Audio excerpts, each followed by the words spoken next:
Hi Spartans, this is Dr. Patrick Irving here at the Nanatorium of the high school, where we compete in boys and girls swimming and diving at the varsity and modified levels. Before I talk about this upcoming season, did you know that as Gates Chi residents, you can use this facility to learn how to swim and participate in our other programming?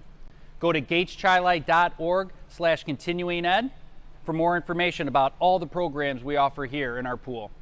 Now, follow along for more information about this upcoming season. Start dates for fall sports are just around the corner. JV and varsity football will kick us off Saturday, August 20th, and all remaining JV and varsity sports will then start Monday, August 22nd. Modified competitive cheer and football will begin August 29th, and then all other remaining modified fall sports will start on the first day of school, which is Tuesday, September 6th. You might ask, why are JV and varsity football starting 2 days prior? Because of their minimum number of practices before they can compete is 10 compared to other sports.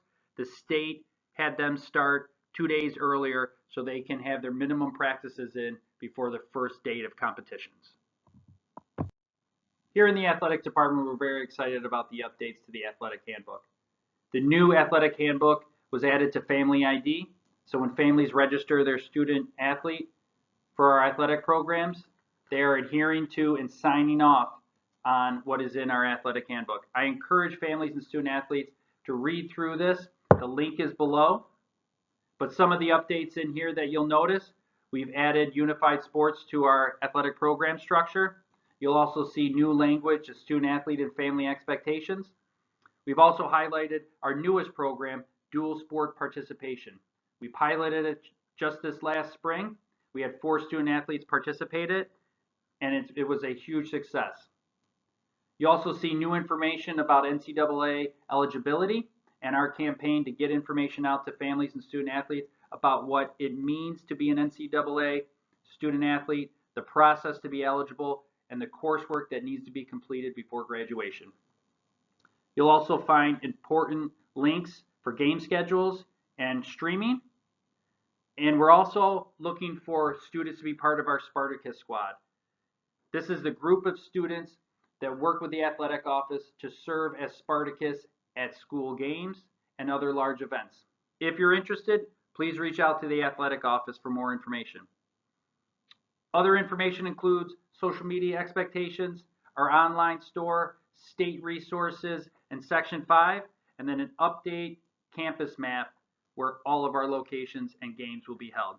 Again, check out the link below for the athletic handbook to review this information for yourself. Here I'd like to highlight the Spartan Way. It's important for our student athletes and families to know that the Spartan Way doesn't end at the end of the school day. It really extends in everything we do in our educational-based athletics program. Our students are great and they do a great job representing our community. And we want to just stress that the Spartan Way continues in our athletic program.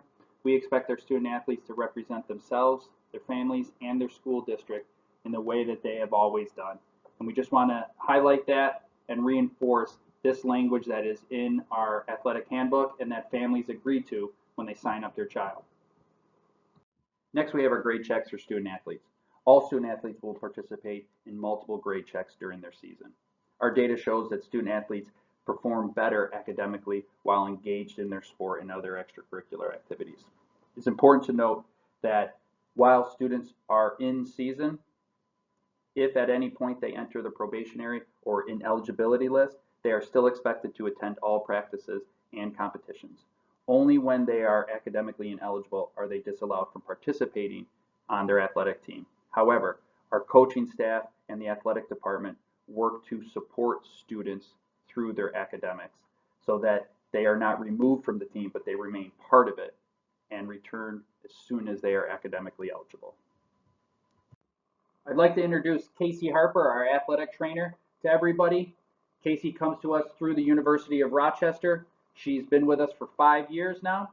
You'll see her on campus at games, primarily at our JV and varsity competitions, but she is available to all student athletes. If you have any questions about your child's health, about a potential injury, don't hesitate to reach out to her. You can reach her at our number at 585-247-8255. 5050, extension 21202. You can also email her at Casey_Harper@gatechili.org. Here you can find where our coach's contact information is. Please go to gatechili.org/coaches contact to gain all of the information for our coaches throughout all 3 seasons. But I'd also like to talk about playing time and how that conversation is had.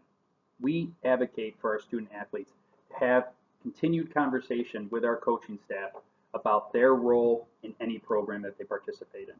It is inappropriate for parents or guardians to address our coaches around game strategy and playing time for their child or another child. That is the sole decision of our head coaches in our programs. However, it is completely appropriate for parents and guardians to reach out to request a meeting to talk to our coaching staff around a safety concern or something they would like to address.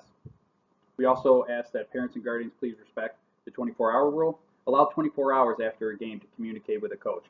Immediately following our competitions, our coaches have very specific roles and duties, and it is to collect their team, collect equipment, get back on our buses, and back to campus.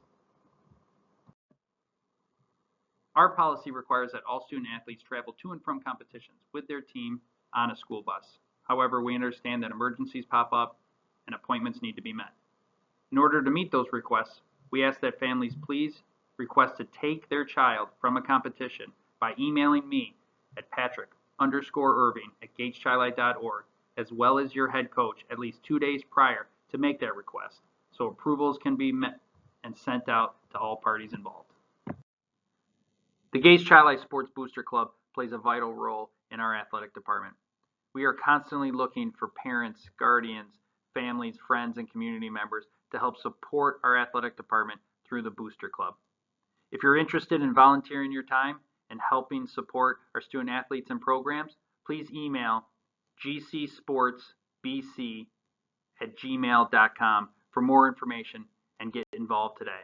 Thank you. Here are some important resources to review at the start of the season and to check out throughout the year. First up is the Gates Chili online store. This is a great resource to get Gates Chili gear and apparel to wear at games and in our community. You'll also see our game schedules listed below. Click that link to review all game schedules for every team we have here at Gates Chili.